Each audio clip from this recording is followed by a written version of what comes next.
Hello, hello, hello. I am back with Stoned Jesus, What's up, my pretty people? and today will be the first episode of a little series I want to call Stoned History. Hell yeah, let's get it. Yeah. Jesus, care to introduce the topic? What's that? I said, do you care to introduce the topic that we will be discussing today? Yeah, it's the most important topic ever, man. It's the history of the fucking island that I grew up on. All 400 all 400 years of it. So buckle up, buttercups, because you're in for a wild fucking ride. Alright, so if we're gonna start this off properly, right, we have to establish what is an island. No, I'm kidding. But no, my island's history, it dates back to, well, the first recording of my island being inhabited by white people dates back to about the 1640s, when this guy called Roger Williams, he was he was basically like, he got kicked out of Massachusetts for being, well, the Puritans didn't like him. The Puritans were like, hey man, we're like trying to be like super non-sinful here, and you're kind of like cramping our style. And he's like, fuck you guys, I don't need you guys anyway. I'm gonna go start my own colony with blackjack and hookers. Before you continue on that, care to actually state which island you're talking about, just so people don't get confused? Oh yeah, it's called Aquidneck Island. It's the biggest island in Narragansett Bay, which is the body of water that makes up about a third of my state. There's about 35, 36 islands in the bay. Like I said, we're the largest. It's about 37.8 square miles according to Wikipedia, which is about just shy of 100 square kilometers.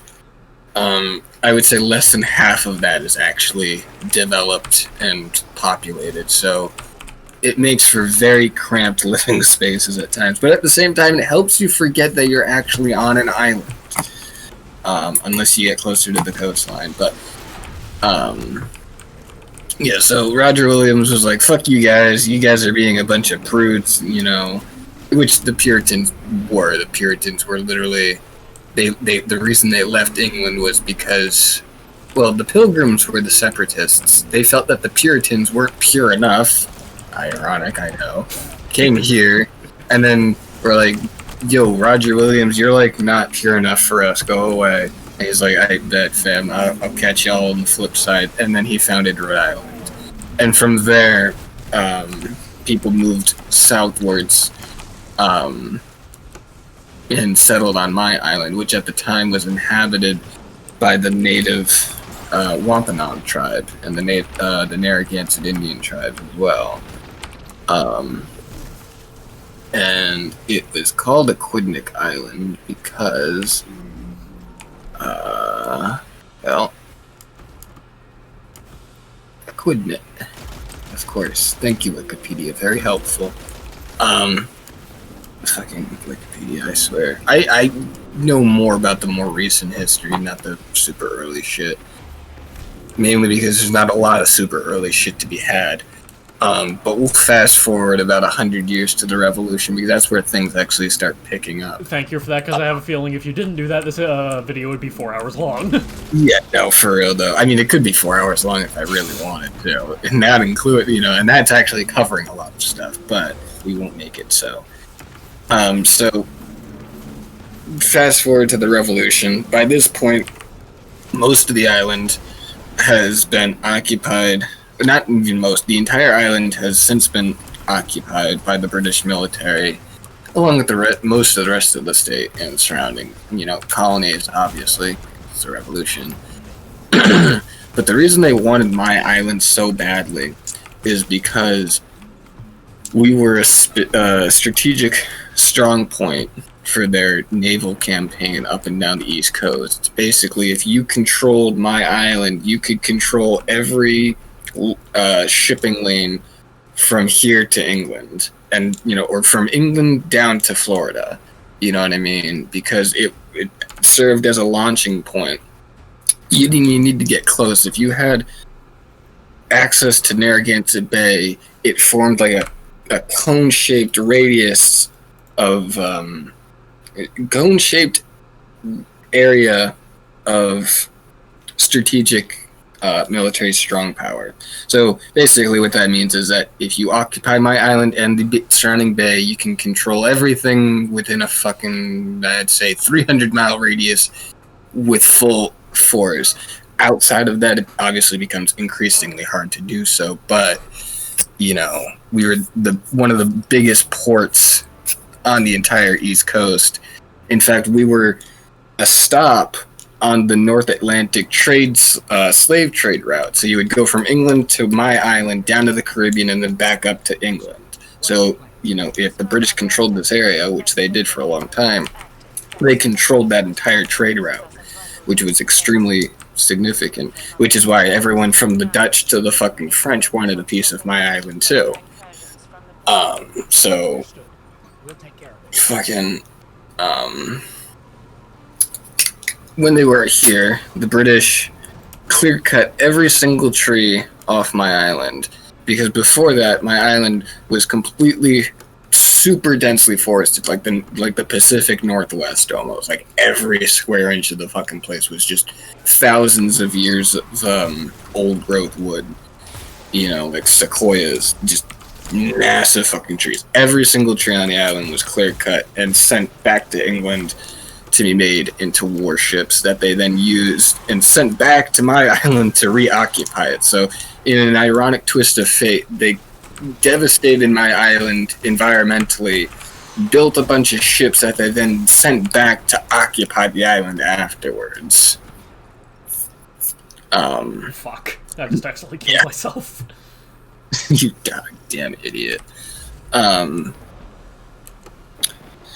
Yeah, so for about the first 150 years, 200 years, it was, in a nutshell, just a constant scramble for territory between the natives, the colonists, and the British military, culminating in such events as, because there's just so many little details, if I focus too much on this point, we're never going to get anywhere. Like I said, it's Aquidneck Island, so if anyone's actually that curious, they can go look it up themselves. But,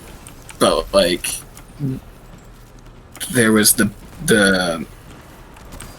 oh my god, King Philip's War, which was one of the first conflicts between the natives and the English settlers.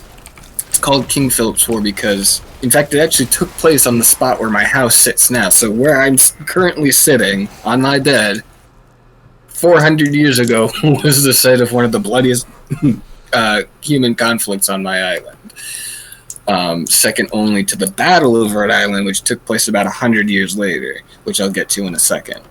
It was called King Philip's War because King Philip was the anglicized name of the local native chief. Basically, the chief was like, yeah, you guys can chill on our land. We're, a peaceful tribe. You guys seem like cool guys. And then the second the chief's back was turned, the colonists sprang on them and just wiped the fucking floor with them. And took all their land, which is where my house currently sits. And I know they were here because I used to have a neighbor who was an archaeologist, and we did test pits in his yard, and we found lots of Native American and Stone Age stone tools, pottery, etc. So we know they were here, and now we have, we had documentation that they were here, and obviously now we have, not that we didn't before, but now we have just even more so physical proof that they were here. You now have irrefutable evidence. Exactly, and it's not like, some people could say it's like, oh, it was in that general area, but we're just like on your house. Yeah, nigga, it was on my street. You gotta watch that language, dude. Yeah, no, I know. That slipped out. I promise I won't say the hard R, otherwise we'll just delete the recording altogether. But, so, Native American history has survived extensively throughout the years and has remained a cornerstone of our local culture, despite 400 years of Western occupation, essentially. Despite King Philip's War, we've managed to maintain a very friendly and open relationship with the native populations here. Most of them having been integrated into our, there is a reservation, but it's a ways back. But anyway, moving on to the Battle of Rhode Island. And actually, before we do that, real quick, I mentioned it before to you outside of recordings, but my brother's house, which is halfway down the island, is built on the native burial ground. So, I'm assuming that place is haunted as fuck. Oh, hell yeah, dude. The first time I went in there, this was like a week after he signed the paperwork to, hand it over from the bank. So it was officially his in paper, And so me and my mom went over there to, do some cleaning while he was at work. And no one was in the house. He left it unlocked for us, or he left us a key or whatever. So we let ourselves in, and we're doing our thing, and we hear these big, heavy, thud-like boot steps coming up the basement stairs. Now, no one it's literally just him, his girlfriend, and his 2 kids. And his 2 kids are, like, in elementary, middle school. No one in that house is wearing big, heavy wearing big, heavy boots and has enough leg power to make those kinds of noises. Not that any of them were even home. The only living creature in that house was the cat. And the cat's not going to be making those kinds of sounds. And so we're looking around trying to figure out where the fuck it came from. And I figure out that it came from the basement because, it was coming from that side of the house. But when I get over to where the basement was, the fucking door was swinging open. So, and that's just, and as you'll come to understand by the end of this, those spirits are just a few among hundreds, thousands maybe, that inhabit my island. Yeah, you seem to have come across quite a few of them. I mean, yeah, and we've only covered, the first 100 years? We still have 300 more years of bloodshed to go, and it only gets crazier from here.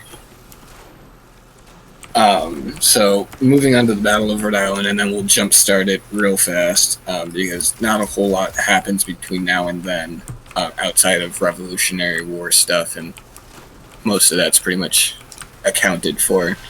But the Battle of Rhode Island was basically George Washington's forces occupied the northern half of the island, and the British occupied the majority southern half of the island.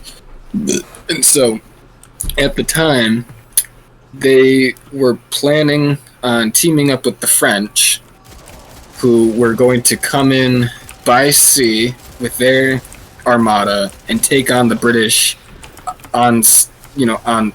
at sea, while we come in by land and tag team them essentially. Mm-hmm. One by sea, one by land, and pin them, sandwich them together. What ended up happening though is that by the time we make it down the island from our stronghold position on the fortified hills up north, because the northern half of the island is super hilly. It's a very flat lowland island for what it's worth, but the highest point on the island is almost 250 feet above sea level, which for what it's worth is a fucking huge ass hill. And so they had a lookout post up there where they could survey the entire bay. And so by the time we finished getting down the island to meet the British, what we were met with was, instead of being met with a naval engagement that the French were supposed to be winning, we were met with a completely fortified south end of the island with fully stocked troops who were armed to the teeth, and the French were nowhere in sight because the French had never bothered to even show up. They were like, living up to their reputation. And they were like, yeah, we'll totally help you guys rout the British off your island. It's a tiny fucking thing. This will be over in an afternoon. And then, like, at the very last minute, they're like, yeah, about that, we kind of changed our minds. Good luck with that, though. And so, our troops were not simply just routed back up the island, but they were routed back up the island, followed, and then cornered on a hilltop, about 5-minute drive from my house. Like, I look at it, it's actually right next to the high school. And they were, like, basically surrounded on this little hilltop, and then just slaughtered. With George Washington and the other officers, obviously narrowly making an escape. But what's significant about the Battle of Rhode Island is that it's not only one of the only, I think it's actually the only major military conflict to ever take place on the island, which, as I've mentioned before, there's been thousands of people that have died in fucking horrific ways on this island. So just let your imagination, take hold and, think about, what are ways that people can die in the past 400 years that aren't related to military, conflict? And we'll get to that. But, like, what's significant about the Battle of Rhode Island is that it was one of the only military campaigns ever to take place on the island, but it was also the troops that fought on the side of the colonialists. They were the first ever all-colored regiment of the entire U.S. military's history. So, they, aside from the officers, every man, all 150 of them, were either black or native, with the majority of them being black. But what's even worse is that it's never brought up in any of our history books. No one ever talks about it. In fact, I brought it up on a tour one time at Fort Adams, which is a local military naval fort, which I'll get to in a second. And the tour guide was just like, "Wait, what?" He was impressed that I had even heard of it, let alone knew what happened. So moving past the Revolution to the War of 1812, by this point, obviously, by the War of 1812, the U.S. had already gained its independence from England, and England, along with most of Europe, had come to recognize America at the time as a fledgling nation, but one that wasn't necessarily to be trifled with either. They may be new, but that doesn't mean they don't know what the fuck we're doing. And we demonstrated this perfectly by building the most formidable naval fort on the entire eastern seaboard up to that point, if not since, in terms of the British were so scared of it, along with every other fucking nation that we had going on, that they never even tried attacking it. Because we took the best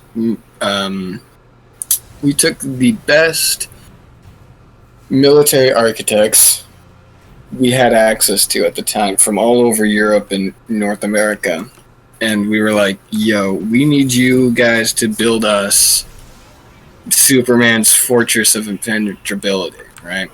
And they're like, I bet, fam, we got you.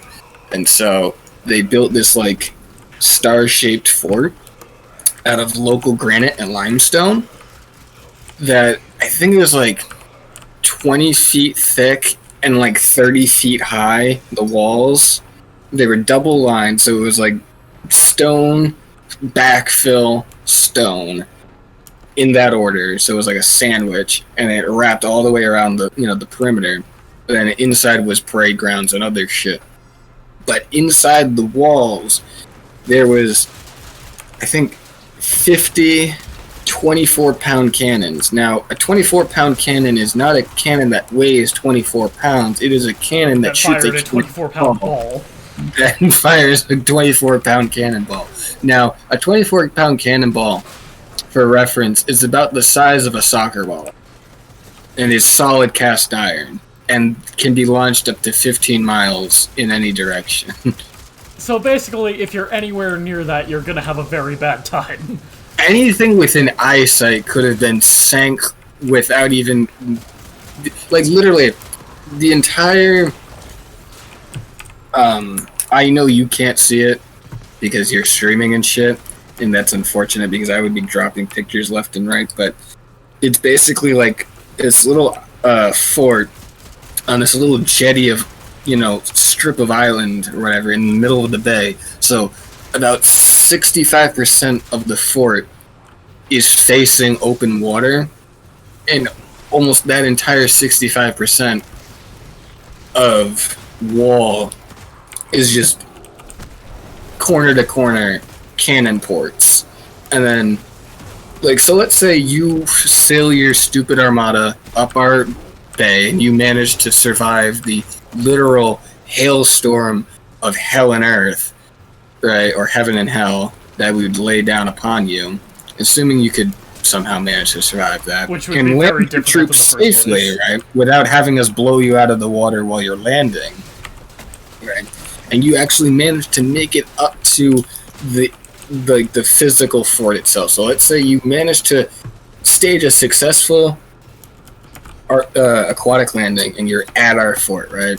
You have now 3 levels of defense you have to get through. You have to get through the you know, the one I just described, the actual like initial bombardment of trying to breach the property. Now, if you manage to actually get up close to the fort, there's only one way in and one way out, for the most part, aside from, like, you know, secret passages and shit, which there are an abundance of, and yes, they're all haunted. In fact, they offer ghost tours. So you go up the thing, and you come to the main gate area, and now you're flanked on all fronts, you know, directly ahead and on both sides, by rifle ports, about 100 strong, just in that one section, right? So, assuming you don't get completely turned to ground beef on our front doorstep, you know, I call it the welcome wagon, or the welcome mat. So, assuming we don't turn your ass to ground beef on our welcome mat, you get inside, and then you're met by a long, narrow tunnel that leads up an incline. And that's called the kill hole, because basically what that does is that you can block off one end, you can let them in one end, or assuming they breach one end, and then block off the other, and then just completely bottleneck them inside, and just, it's like a medieval style kill hole where you just rain down over their heads grenades and, you know, rocks and hot lead and rifle fire and all God knows what else, you know. So basically, it's the door of get fucked. It's literally the door of go fuck yourself. Like, we don't want your goddamn Girl Scout cookies. We don't want your goddamn vacuum cleaners. We don't want your goddamn Bibles. Leave us the fuck alone. So, assuming you managed to get past all 3 of those defenses, you've now made it into the main heart of the fort, which is the parade ground, which, by this point, most of the troops who are there are either fortified within the walls of the fort itself, which is very easy to do because, again, it's like 15 feet of solid stone. And they'll also be positioned around the top perimeters all the way around. So even if you were to breach one of the main gates and somehow manage to funnel your army into this fort, you would just be met with even more, you know, full perimeter gunfire from quite literally every side. So it was, for all intents and purposes, the most impenetrable fort on the East Coast at the time, and remained so for almost 200 years.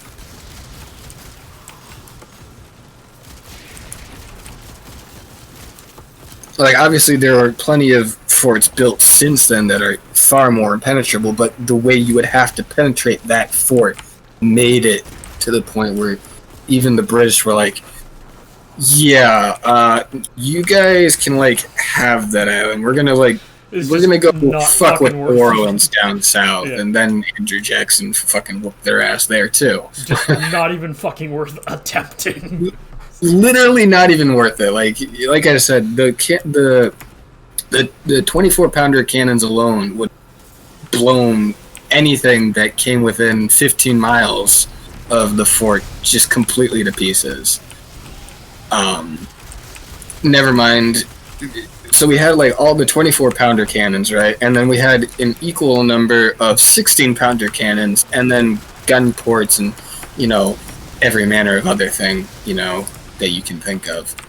Because this was the main hub, and the Newport where Fort Adams is located, all the way to the 1960s, 1970s, was the main headquarters for the U.S. Naval Fleet. That's where they were stationed. And that's what brought in a lot of the money for many years, because that kind of segues into the industrial history of my island, which will segue us into the mansions and the Gilded Age and all that, the mob and all this other shit that goes on here. So the Navy was stationed here for, like I said, pretty much 300 years or so, up until about 50 years ago when Nixon decided to pull them out of here, and we're like, yeah, we're taking this shit and we're leaving. Because Nixon's an asshole. Fucking Nixon. But before that, the Navy was our bread and butter. That's what, everyone came here for if they weren't affluent enough to, like, have a summer home here, which I'll get to in a second. Anyone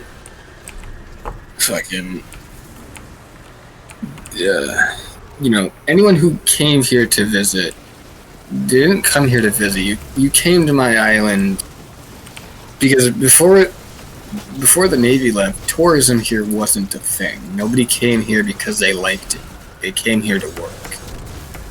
So you were either a fisherman, a whaler, a trader, a merchant, a sailor, usually something to do with the ocean, or you were a farmer living on the island. And that's how it was for the first, majority, after the War of 1812, after we kind of secured the island for ourselves with Fort Adams being built. In fact, if you go there right now, you'll see what you see there now is actually the third installment of the fort, because the first one was just like a basic earthenware fort where it was just like piles of dirt shaped and poured together to, make basically a ring that could, then be occupied by troops. And then later on they built it up more with actual fortifications, and then finally they capped it off with this massive stone fort, which I already remember.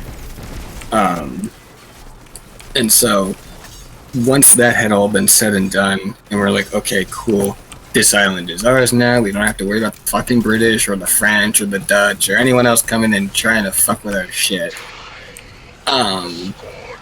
We can kind of just do our own thing now and kind of make this land our own, actually.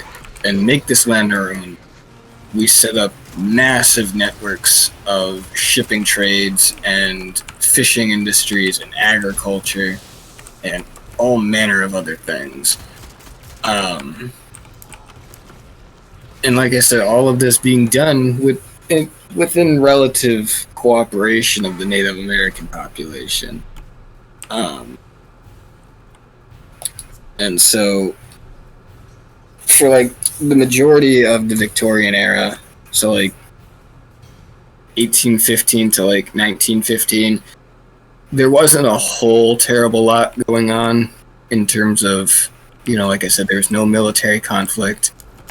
Everyone kind of was just living their best life. The only conflict that we faced here at that time, or for the most part during that time, was things like the Civil War and, the gold rush and other things, things that affected pretty much the entire country collectively, not just us specifically. It wasn't until like 1814 to like 1885-ish, things were relatively quiet. For the most part, we had just gotten out of two separate wars with the British, and now we were kind of just trying to settle in and pick up the pieces from both of those.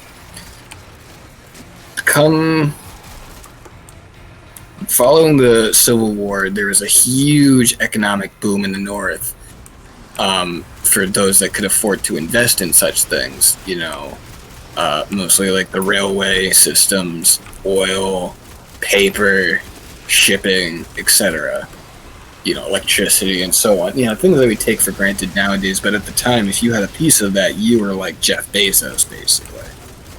Technically Elon Musk now.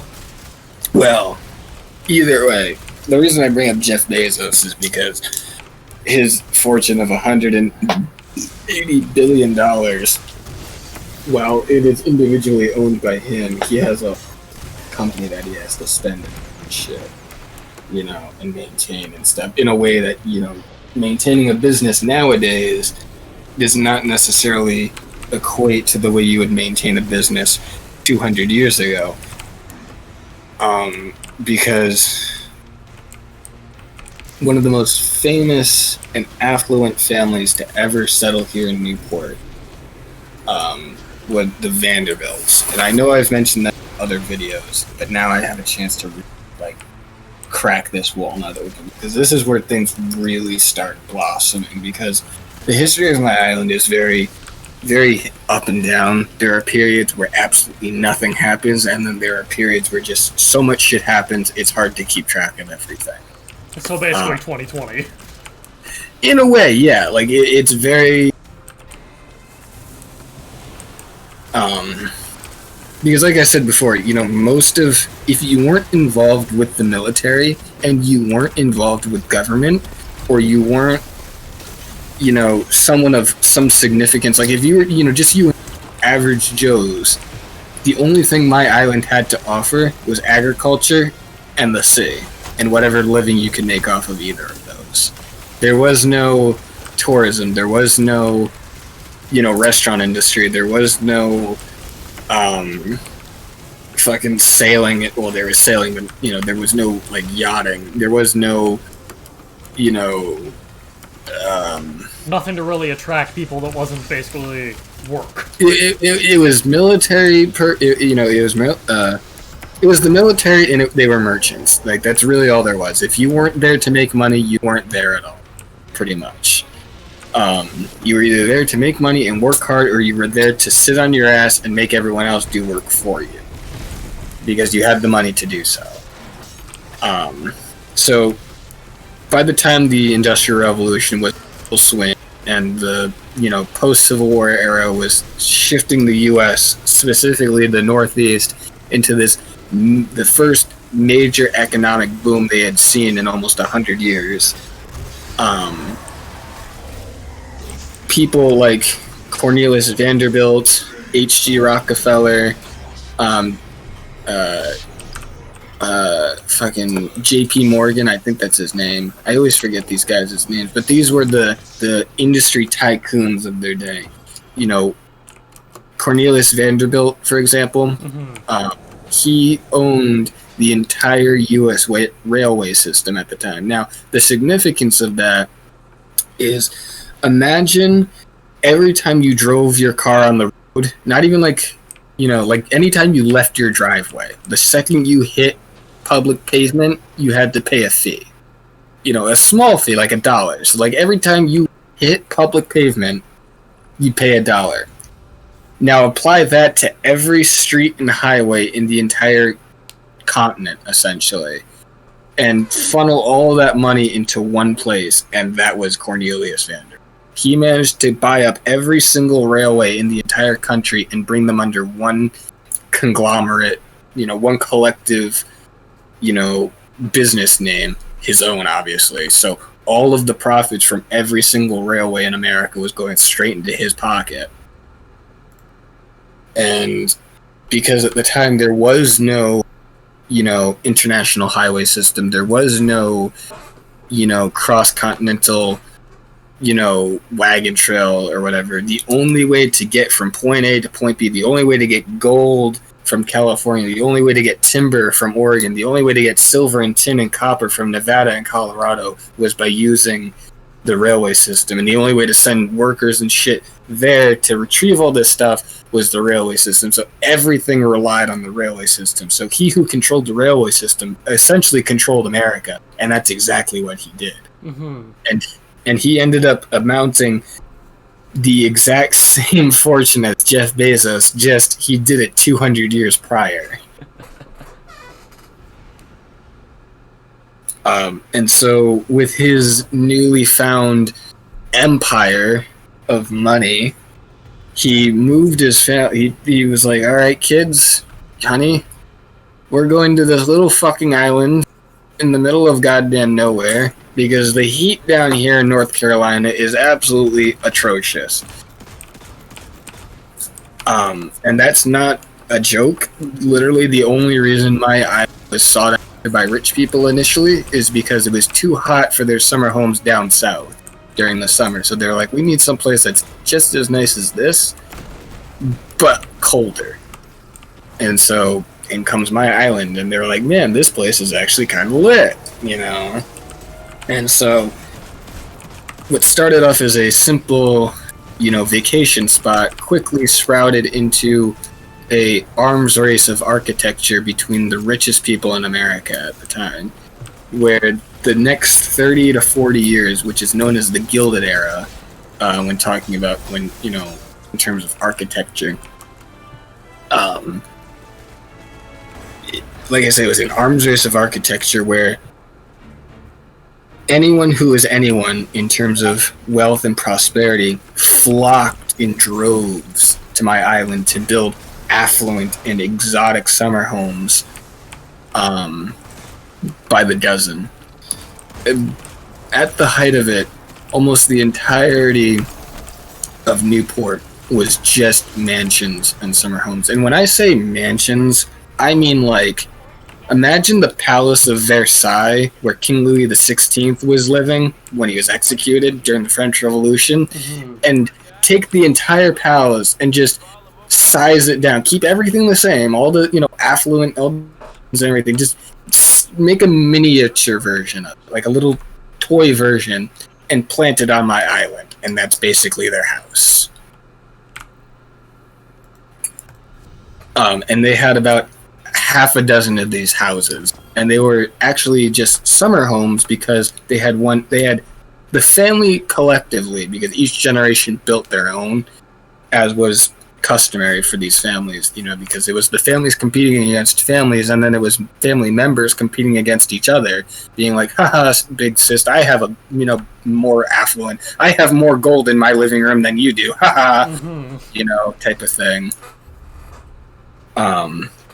If you look up any of the pictures of these places, all of the yellow that you see, that's not just gold paint or gold leaf. Those are actual sheets of gold. Wow.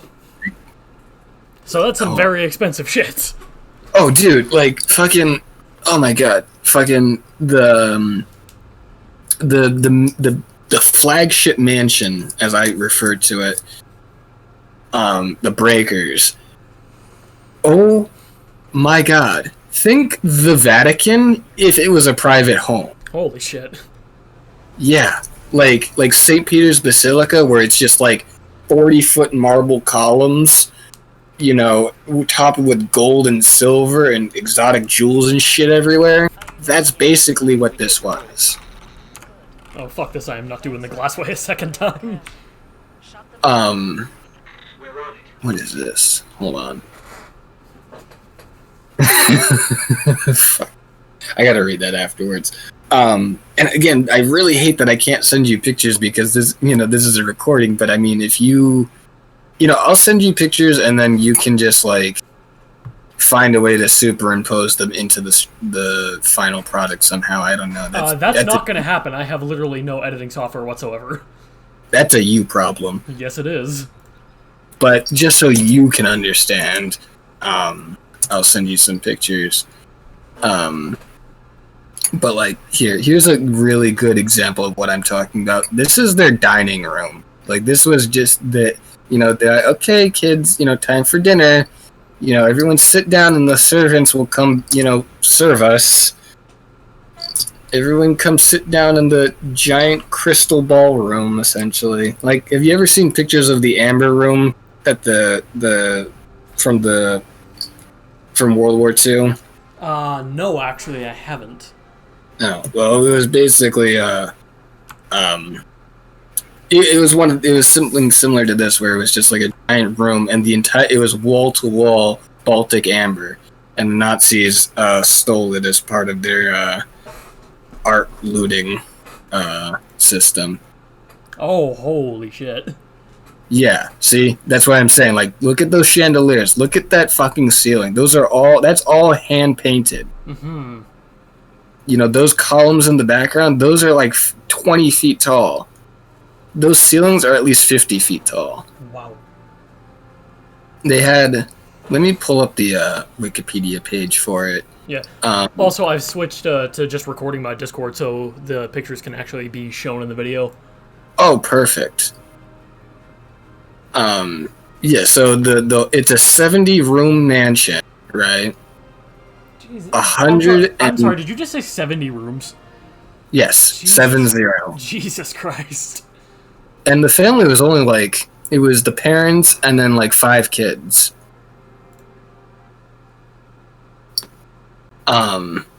Yes, it was a 70-room house, 126,000 square feet of the actual mansion, and then the living space was about 62,000 square feet. Oh, wow. And all of it was decorated exactly like that picture. That is amazing. Like, how much do you think a place like that costs? Well, I don't believe any statistics that are written down, because it's really hard to put a price on that sort of thing. Like, they technically claim that it was about $12.5 million in today's money, but I don't believe that for even a second, because, like, mathematically that might be true, but because in 1885 the grounds itself were purchased for $450,000. Now, $450,000, in 1885 went went places, that we couldn't even dream of nowadays. You know what I mean? The things that you could buy with $450,000 back then far exceeds anything we could buy with $12.5 million today. You know what I mean?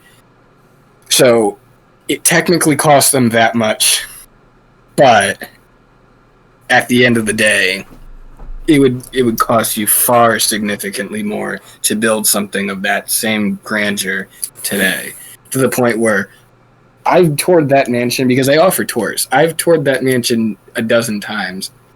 There is no way you will ever be able to recreate that. God damn. Because it's like, there's one room in there, right? And I'll start pulling up pictures now that you have that thing, or now that you have it sharing and shit. This is the music room, where they hosted, the wife and the daughters would host guests and play music for them and such. This is the main foyer, where when you first walk into the house, this is everything you're greeted with. And now this is gold, you were saying? Yes. In fact, there's one room, I don't remember which room it is, but there's 8 wall panels, like floor to ceiling length wall panels.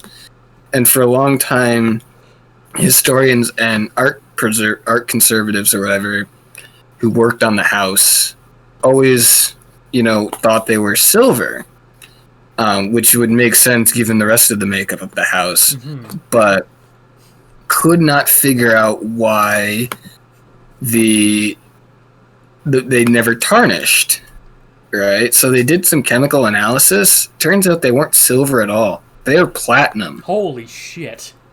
Which is just as expensive back then as it is today. So imagine, and they didn't serve any purpose. It was purely decorative, like 100% ornamental. So imagine having an entire, 10 by 2 panel 8 times over made of solid platinum just for shiggles. Jeez. Just to say, look at that. That's expensive. Now, that is the definition of fuck you money. Literally, though.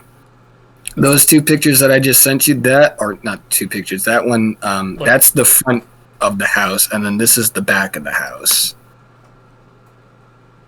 And that's all terracotta roofing up top as well. Give me one moment, I will be right back. Yeah, no worries. I'll keep the people, I will say the N-word, I'm kidding.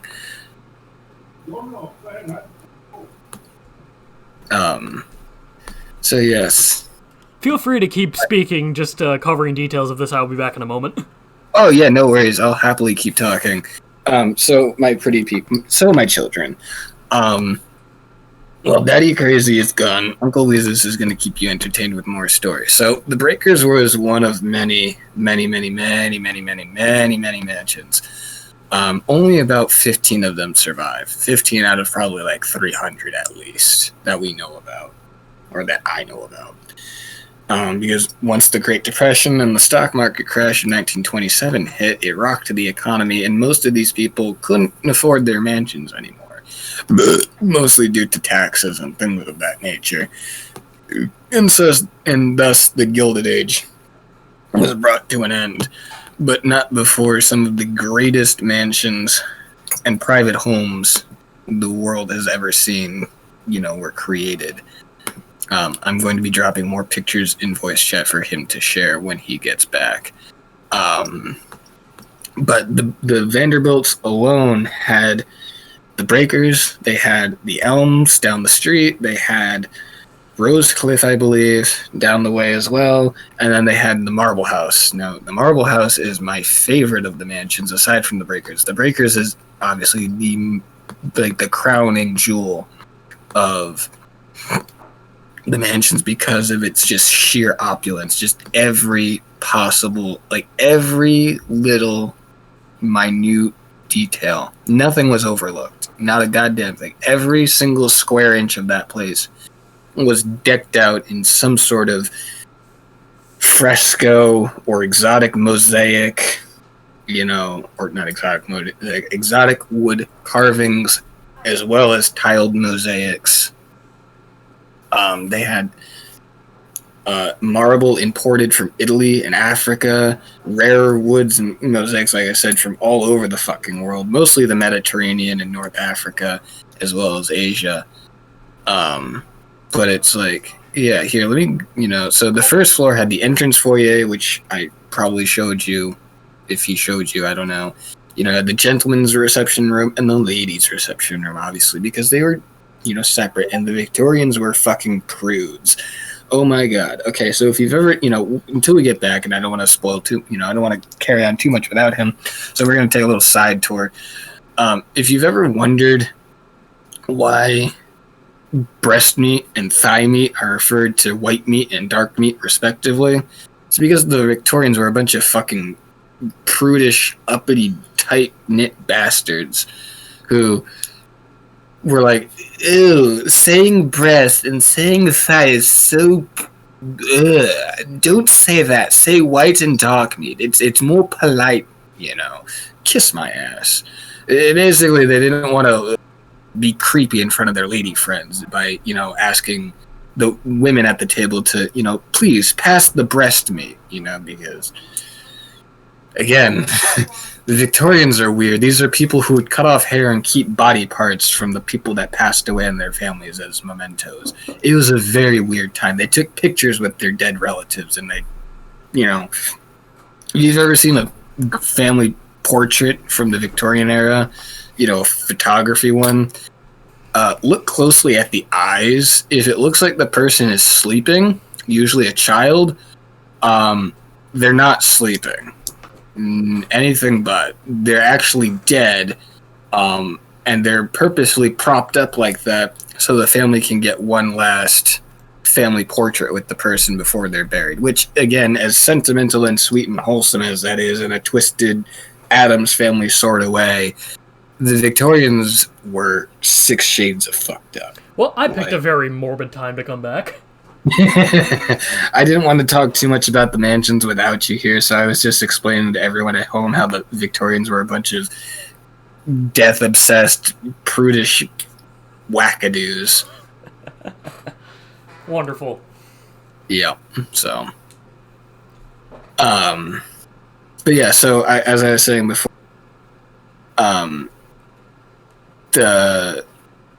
if you go into the voice chat, I don't know if you're still sharing that part of the thing. It's been up this whole time. So the last 3 images, the top 2 of the last 3, those are the front and back, respectively, of the breakers. And the bottom one, that's not the breakers, that's actually the marble house, which was built by Cornelius Vanderbilt's son as a wedding gift for his wife. Holy shit. That is the dining room. I've done catering gigs there, and let me tell you something about that dining room. That is solid pink alabaster all the way from Italy, with the top being a fresco, and all of that is gold leaf and gold inlays. Gold embellishments all over the wall, exotic African hardwood on the floor, and the walls are about 15 to 20 feet tall. God damn. Just the doorway alone is like the size of a 4-door sedan. Jesus. And this was just their dining room, dude. This was the dining room. Let me show you the rest of the actually, before we move on to the marble house, because the mansions kind of cover most, like the biggest part of my island's history. The rest of it is mostly, following that with like the mafia and smuggling and prohibition and shit. Mm-hmm. Oh, and pirates. I forgot to bring up the pirates before, but I'll circle back to that. So the Breakers billiard room. Breakers. The reason I want to bring up the billiard room is because it is, again, one of my favorite rooms in the entire house. Because as you'll see, the entire floor to ceiling is hand laid, like, individually, one at a time, individually laid, hand cut mosaics. Like the entire wall, the ceiling is Roman style, like neoclassical Roman style mosaic portrait and flooring design, as well as the walls being covered with carved Italian and Egyptian alabaster. The pool table is exotic hardwoods. All the balls are ivory. The doors are solid mahogany and solid walnut and all kinds of other shit. The stone, especially marble, was like a favorite building material of the Victorians, especially for their houses. Mm-hmm. For those that could afford it, because you can carve and polish it into almost any shape or form, and it never, like, the color never fades. It's like everlasting, essentially. So, it's not easy to work with, but it certainly pays off if you can find someone who can work with it. So yeah, that is, like I said, that is kind of the rest of the house follows as suit. Mm-hmm. Like I said, no expense was spared in any capacity. The Marble House. Now, the reason I love Marble House so much is because not only was it a wedding gift, but it's arguably more affluent on the inside than the Marble House in terms of where the breakers kind of like, some parts of the house are like, okay, we're gonna like kind of wane off the expenses here just a tad, just to make it a bit more subtle. The marble house was like, fuck that, we're full sending this bitch all the way. That is the living room, or the main sitting area, where they would entertain guests. Mm-hmm. I'm assuming that's all entirely either pure gold or gold leaf. Yes. Well, gold leaf is pure gold. It's just stamped out to the point where it's like microns thick, so you can just lay it over anything and it just sticks like cling wrap. So it's relatively inexpensive for when you want something to look expensive. But all of the wall fixtures and stuff in these houses, most of the time, they were like the ceiling tiles and shit would probably be done up with gold leaf, but all the chandeliers, the wall fixings, all that stuff, that was like clad in gold. Holy shit. And then if you open up that picture that I just posted and look off to the right, you can kind of get a glimpse into the other room. And that other room is actually a Gothic Revival sitting area and dining room as well, which I have a picture of right here. There's so many pictures of it from different angles. I just got to get a good angle of it. You know, the funny thing is with me, especially with this picture of the billiards room, it's like all I can think is I would love to sit in here and just smoke a cigar. And that's what they mostly did, is that, that's kind of what a lot of these rooms were for, is, I didn't pull up a picture of the private library that Cornelius Vanderbilt had for himself. But that's basically what that was. That was, it was literally just his private study where him and his buddies could come in, play cards, smoke cigars, and just read books and talk politics and business. That's the Gothic Revival room, which is absolutely beautiful. Yup, fucking. Now this is the grand staircase, which is in the main front part of the house. So you walk in and you're greeted by this,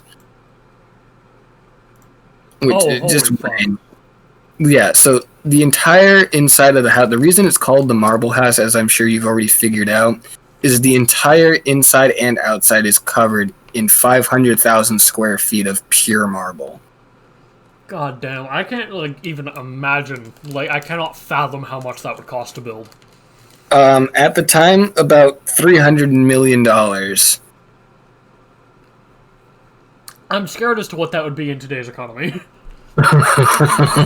Or maybe that was in today's economy, but like I said with breakers, it's one of those things where they're calculating it based on pure mathematics alone, and not, what we really need to be looking at is the buying power that kind of money had back then, which is extremely hard to do because, it was 150 years ago. We can't exactly just time travel and, go to random overseas markets that may or may not have kept documentation, for the past 200 years type of thing. That's the main entrance. That's where you walk through, come in, and then are greeted by the staircase that I just showed you.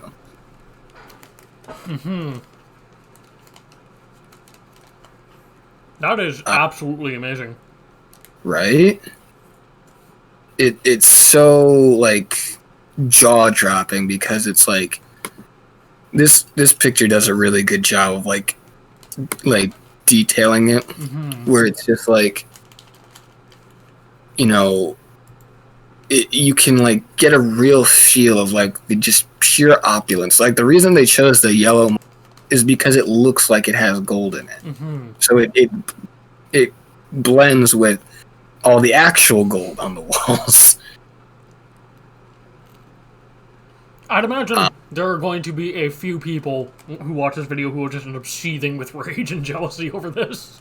Oh, believe me, dude. If they're seething with rage and jealousy now, then they're about to pop a gasket when I tell them that this particular house, the Marble House, has on its property, on top of all of this other shit,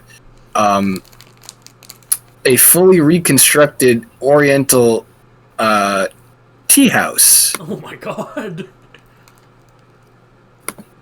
That was used by the daughter to hold tea parties. Which I'm loading a picture of now. Mm-hmm. And you can actually still book Sunday brunches inside. They offer like 10-person reservations.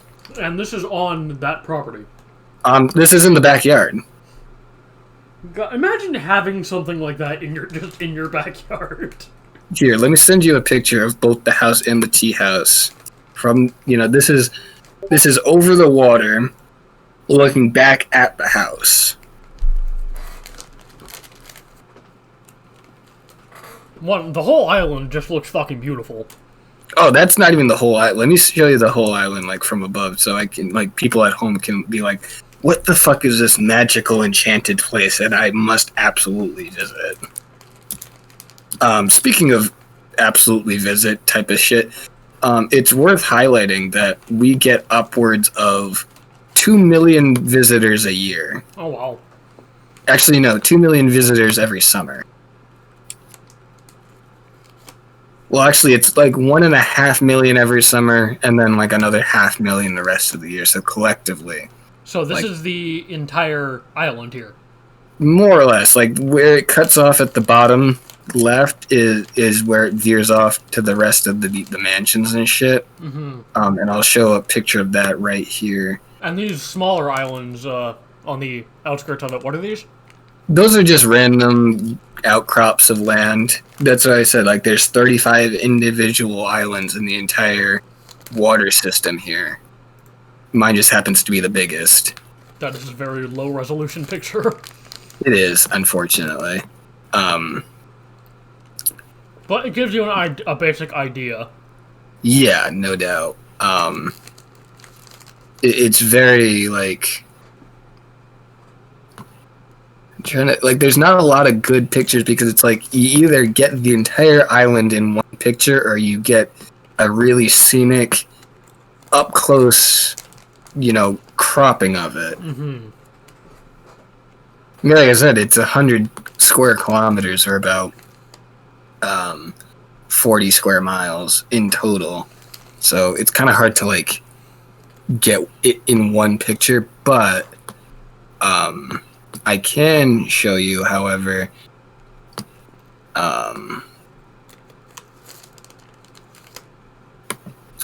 yeah, this is what it looks like from the south end looking north. So like where all those mansions I just mentioned were, looking back towards the island. I swear to God, this video has pretty much turned into just a fucking tourism advertisement for this place.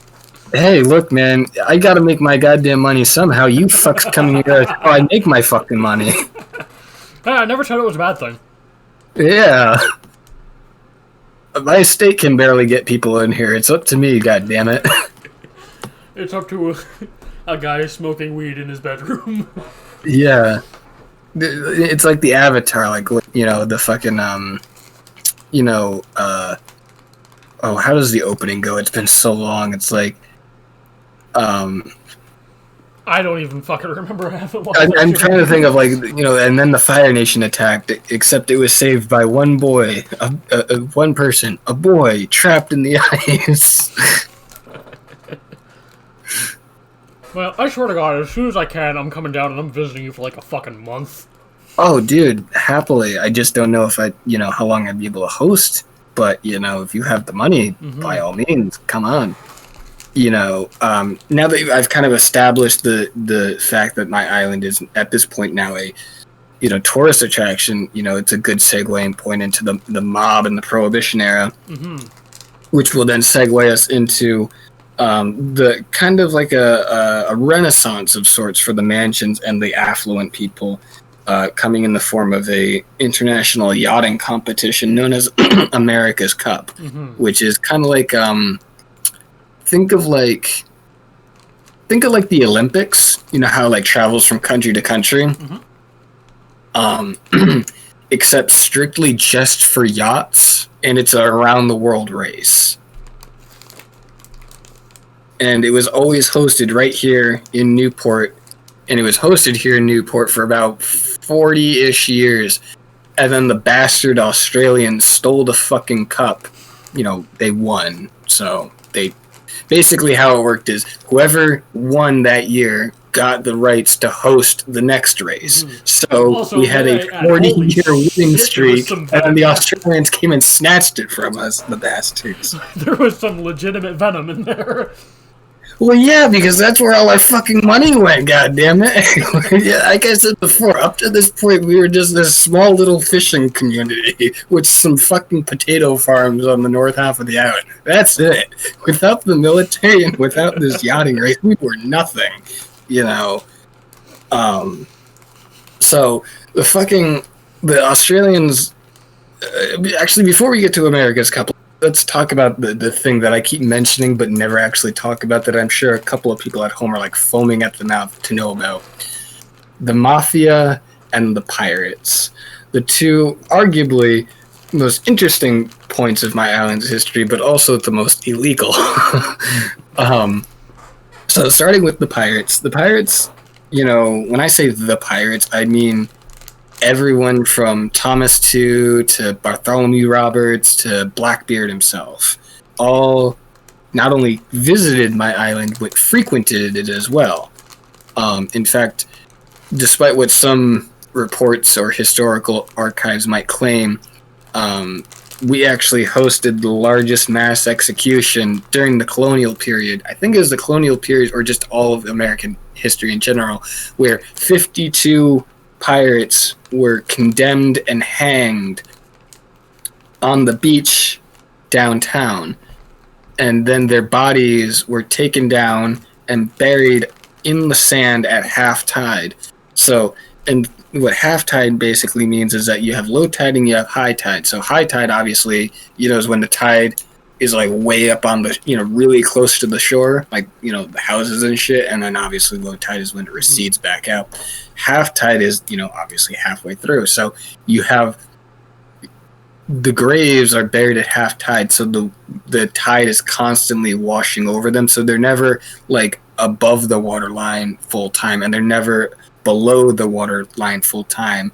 And the belief behind this is that if the waves are constantly crashing over the grave spots, they're never fully submerged and they're never fully dry, their souls can never rest. And the only way...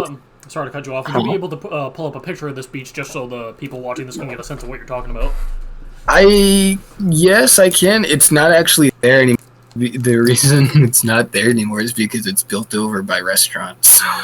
But, like, just so people can get a sense of the area that you're talking about. Oh, yeah, no, definitely. I'm just saying, like, you know, fucking, the reason my island is so haunted is not necessarily due to, you know, it's less to do with violent death and more to do with the fact that the entire island is like just one giant graveyard. And as we've learned, doing anything with graveyards besides respecting them and leaving them alone does not fucking end well. Exactly. So basically, you have this place which is frequented by millions of people every year and has been for, you know, decades now, and has been developed over, dug up, and all manner of other, you know, desecrations in terms of, you know, the sanctity of the grave. And so you have a formula for some very pissed off spirits. So this is the area of that beach that you were talking about? Yeah, it's called Bannister's Wharf. I believe it's Bannister's Wharf. It might be Bowen's Wharf. I'm not sure which one they were buried under, but it's all the same stretch of area. It's just broken down individually based on businesses and stuff. Like once you get down like onto like street level. But yeah, it as you can see in these pictures, like, you know, when I say it's a port city, I mean like it's literally just like 95% of all the businesses downtown are either related to docks and ports and piers and, you know, basically boats and boating activities, or the restaurants that accompany them and cater to them and their crews. Nice. So it's not a lot has changed socially, like, you know, social culture wise downtown in probably 150 years. Like, if you were to travel back in time to like 1850, pluck some random dude off the boats and drop him downtown now during the height of the summer, he'd be shocked by the fact that it's modern day. But as far as like being able to find his way around and recognizing some of the buildings and houses and streets and all this other shit, he'd be right at home. You know, the biggest thing that has changed about downtown between now and, you know, then is obviously there are far more buildings there now. But as far as like the physical layout of everything, the, you know, most of the buildings downtown are actually original to well before the revolution, or at least the revolution, because my city has a building ordinance which states that any new buildings that are put up or any buildings that are modified, you know, beyond, you know, minor repairs, everything has to be done to match the Victorian building style. So that means, you know, wood or vinyl,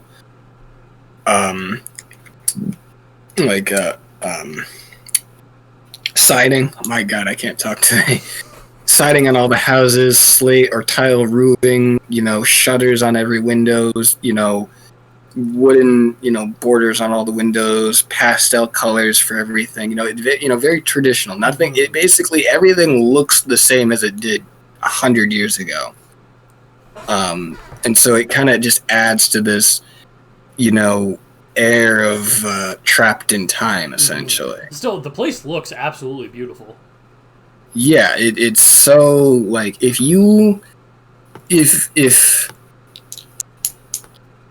like 19th century sailing culture, like sea shanties and pirate culture and, you know, like, you know, things like that nowadays, like, you know, you see a lot of it on YouTube and shit, like fucking Ailstorm and shit. If that's kind of your vibe, this is the place to be. Because it's like you can, you know, you can eat a fucking steak in a restaurant that's 200 years old and probably haunted and sit in a chair that's situated less than 100 yards from half a dozen sunken ships at the bottom of the harbor. Damn. One of those ships is actually Captain Cook, the guy who discovered Australia and New Zealand and mapped most of the South Pacific and was eventually killed in Hawaii. Hang on 1 second. The connection's kind of breaking up. I'm going to disconnect and reconnect. Sure.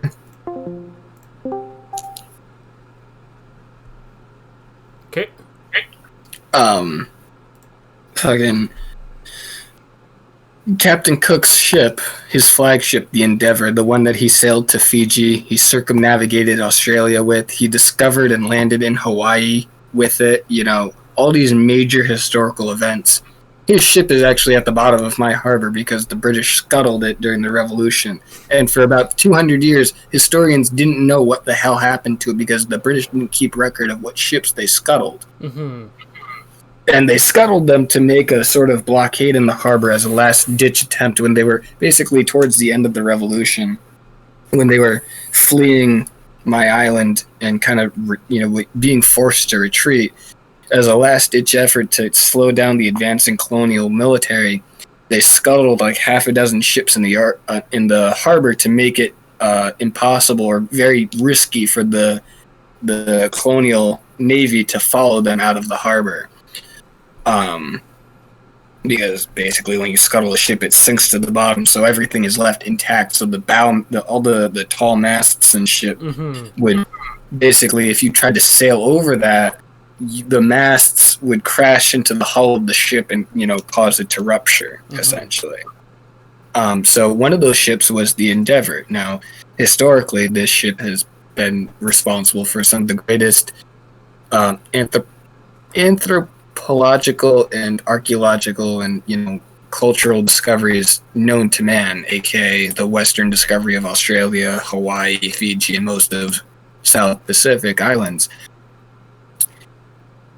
And for a while, historians didn't know what the fuck happened to it, because after it just disappeared. Cook came back to England. Well, he didn't come back to England. His crew came back to England with it. And after that, all record of it is lost.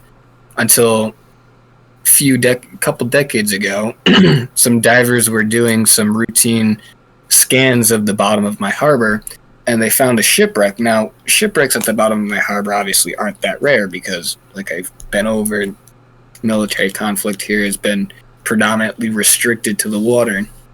So, at first they weren't too, surprised by it, but upon further inspection, they found out that it was actually the Endeavour, the ship that they'd been looking for 200 years.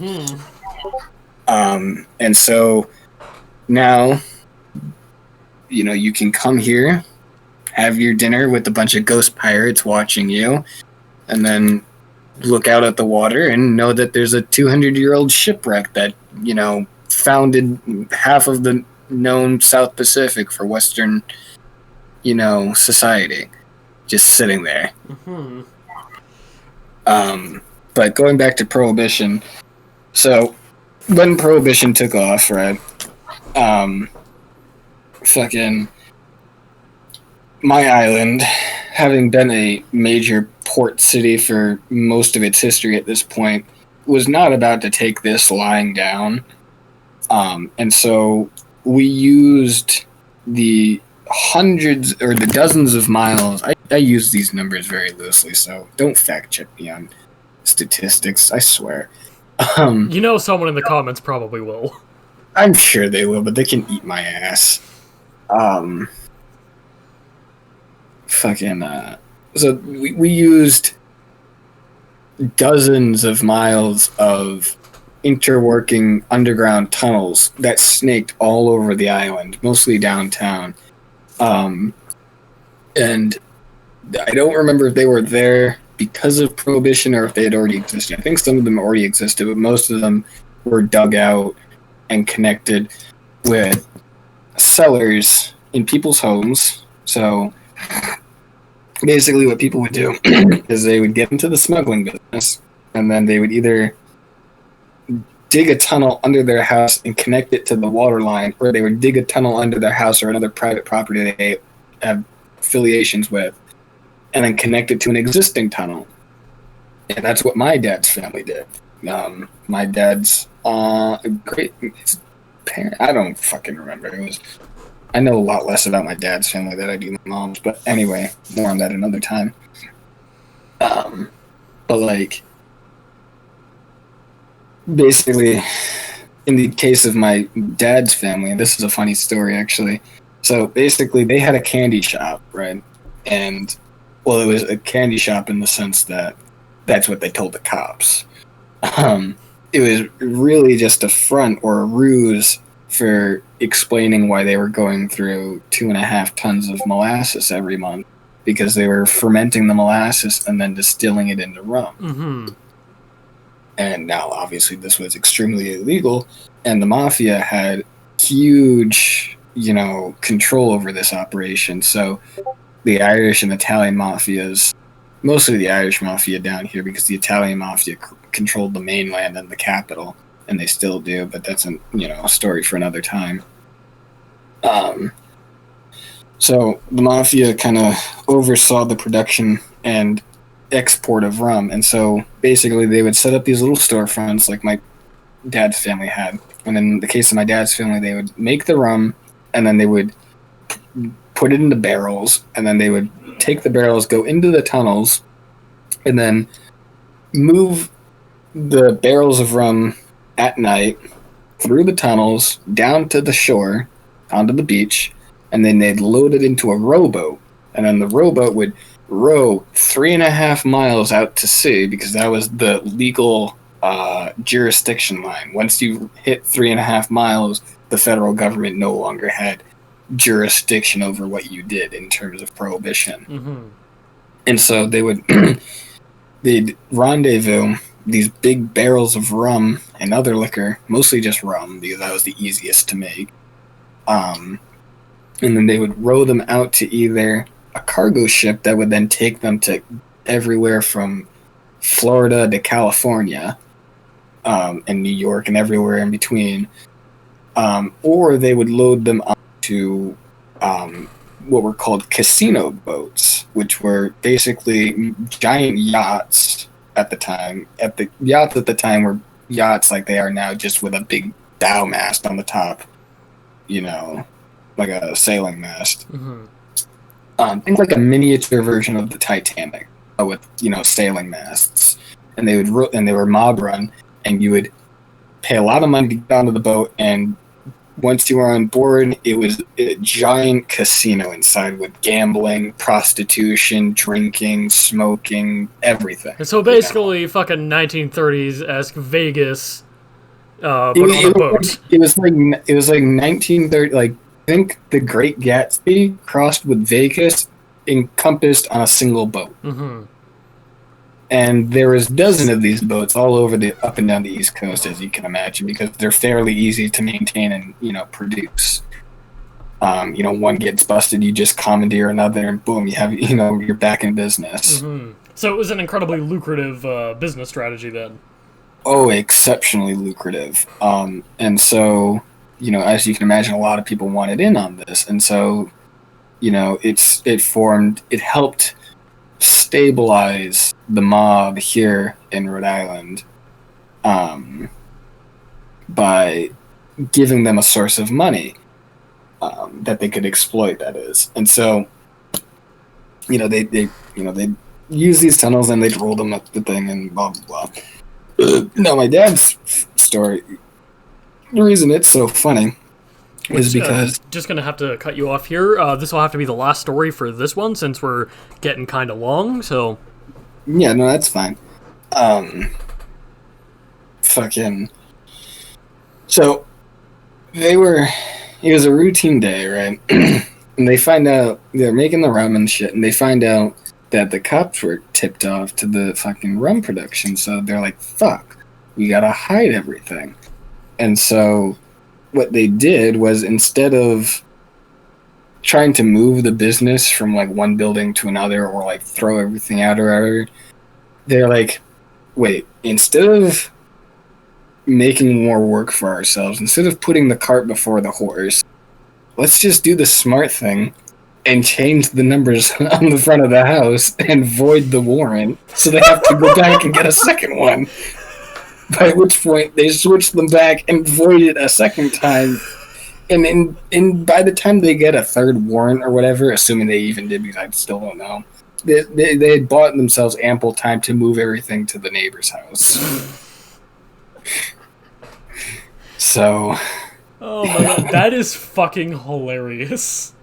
like, can you imagine the fucking frustration the cops must have felt? It's like, all right, we're about to bust one of the big, not one of the biggest, but we're about to make this huge bust. We're gonna get a great payday, yada yada yada. They get there, the fucking numbers on the house aren't the same. They know it's the right house. They know everything is in there, but they legally can't go inside because the numbers don't match up. So they have to go back, get another warrant reissued, and go through that whole process again. And by the time they get back, the numbers have then switched back to their original thing, and now both warrants are voided. Oh my god. Not only the cops, but imagine the judge having to issue these warrants. Literally, though. It's like, just... the only thing I can imagine is, like, these cops coming back, and it's like, so... bullshit, where it's just like, no, rabbit season, duck season, rabbit season. Like, that's literally what it was. It was just like a back and forth of like, no, this isn't 42 Spring Street. This is 24 Chris Street. And with that, I think that'll be a good place to cap part 1 of this off. Yeah, so, definitely. Thank you for watching. Oasis, my friend, thank you for joining me to tell these stories. Always happy to be here. And if anyone has anything they want me to talk about, like obviously we're going to part 2 of my island, but that will probably be at least half as long because I've kind of covered most of what there is to talk about. But if there's any topics that people want me to talk about, I'm happy to oblige. There's many fields of history that I'm knowledgeable of, so just drop us a line and we'll see what we can do. Yeah. So, again, thank you for being here, and thank you, folks at home, for watching. We'll see you next time.